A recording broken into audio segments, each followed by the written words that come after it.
Thanks so much for being with us this morning on Fox 43. I'm Jackie DeTore. And I'm Sean Stryker. It's a day of remembrance for those who sacrificed, died, and still live through the tremendous loss of the attacks of 9/11.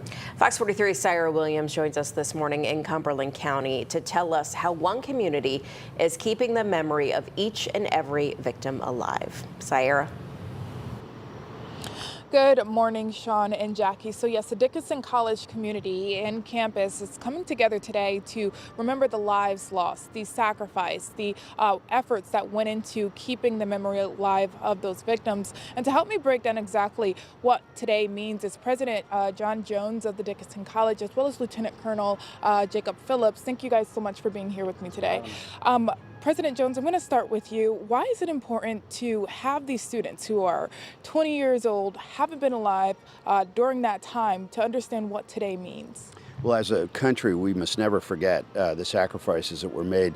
Almost 3,000 people died 22 years ago, just a few hours from now, when those planes hit, and then many more in our military, sons and daughters who sacrificed their lives. And I think it's very important for our students to know about the sacrifices and understand that we have to be ever vigilant and to honor those, and particularly those in the military who lost their lives in service of the country. Okay, thank you. And Colonel Phillips, you told me that you started serving, or you served for 20 years, and jumping into this, it was because of the 9/11 attacks. Yeah. Can you tell me about more of that experience and why the calls to serve is even more important today? Yeah, the call to serve, I think, really hit all of us on that day, and you can see it where the year after 9/11, almost 250,000 people enlisted to serve in the military without as many any previous background. But since then, Dickinson has commissioned about 15 lieutenants every year, and that sense of self-service has not dwindled here with the Dickinson community, and it's because of the professors and the coaches and all the people that are part of this Dickinson University and instilling that selfless service in the students and the cadets in the Blue Mountain Battalion. Okay, so I know throughout the entire day, not just Dickinson College, but the entire community will be remembering what took place 22 years ago today.